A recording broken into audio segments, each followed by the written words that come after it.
Tahukah kamu bahwa ada tumbuhan yang bisa memakan serangga? Tumbuhan apakah itu? Tumbuhan tersebut adalah Venus. Selain kantung semar, tumbuhan Venus juga bisa memakan serangga.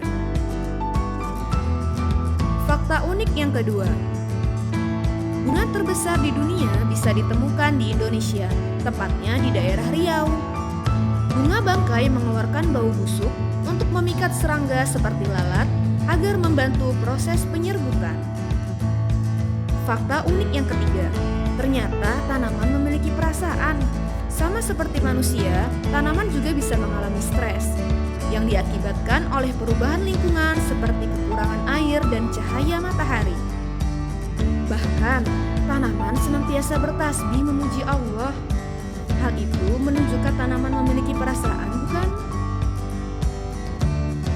Demikianlah fakta unik tentang tanaman pada hari ini.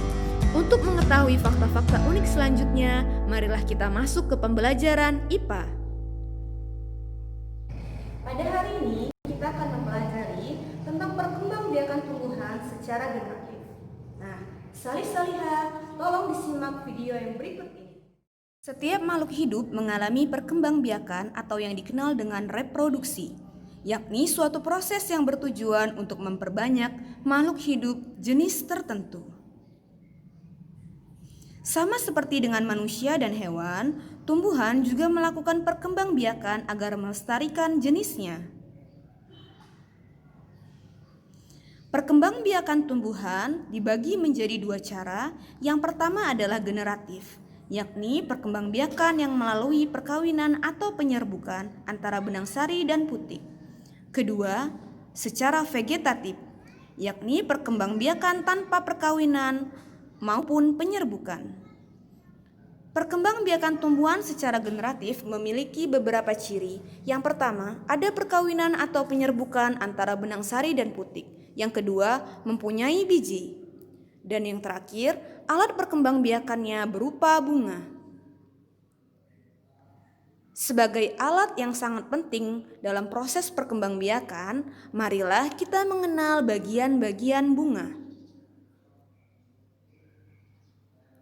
Bunga memiliki beberapa bagian-bagian penting yang menunjang tugasnya sebagai alat perkembangbiakan pada tumbuhan. Bagian-bagian bunga. Pertama, putik. Putik berperan sebagai alat kelamin betina pada bunga. Pada putik terdapat sel telur atau yang dikenal dengan istilah ovum.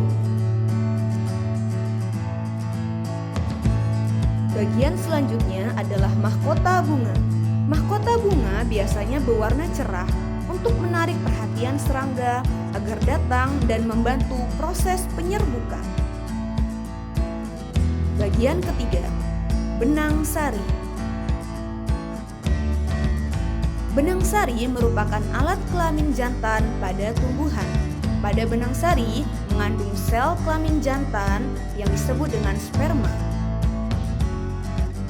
Bagian keempat, kelopak bunga.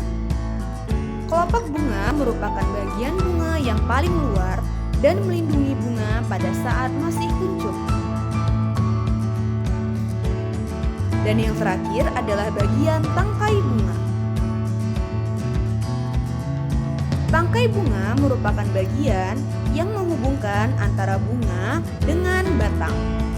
Demikianlah bagian-bagian bunga.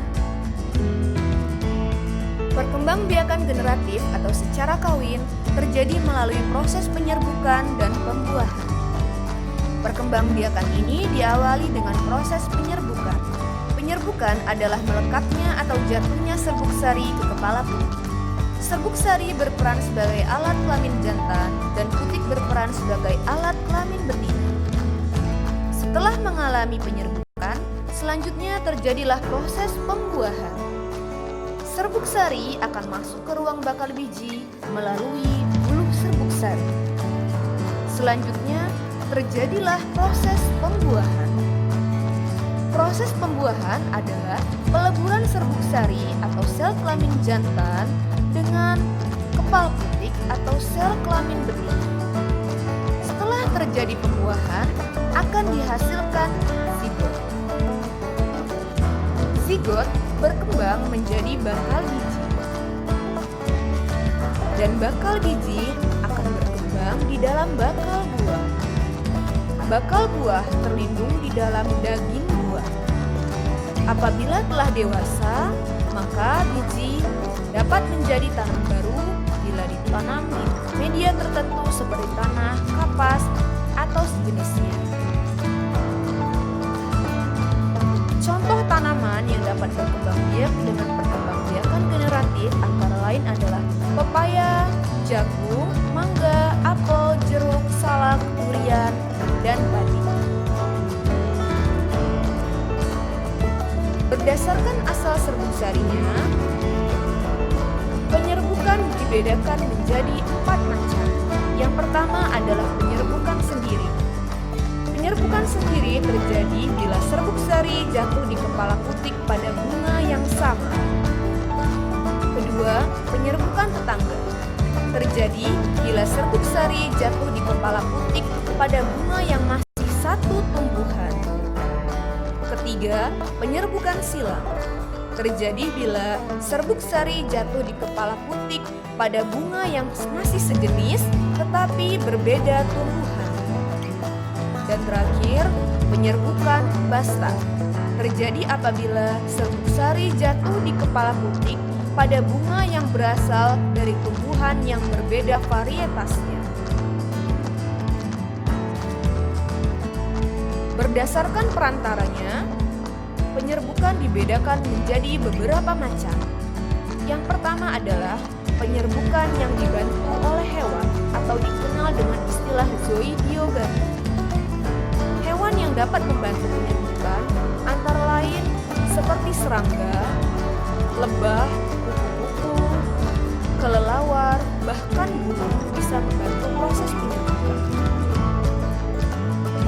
Serbuk sari menempel pada lebah yang hinggap pada bunga saat menghisap nektar.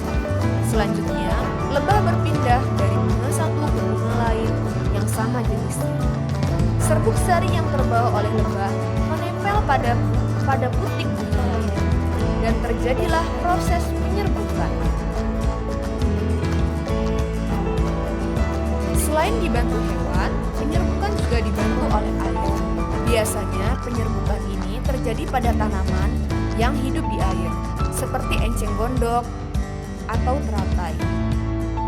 Serbuk sari yang lepas dari tangkai sari akan terbawa arus sungai, dan selanjutnya serbuk sari menempel pada putik tanaman lain yang masih sejenis.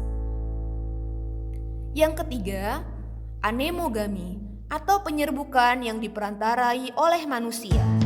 Biasanya, tumbuhan yang termasuk ke dalam anemogami adalah tumbuhan sejenis rumput-rumputan seperti padi dan jagung.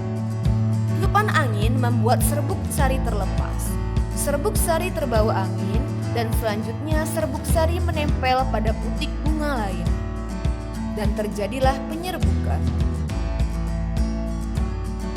Dan yang terakhir adalah antropogami atau manusia. Biasanya terjadi pada tumbuhan seperti anggrek dan vanili. Demikianlah pembelajaran IPA untuk hari ini.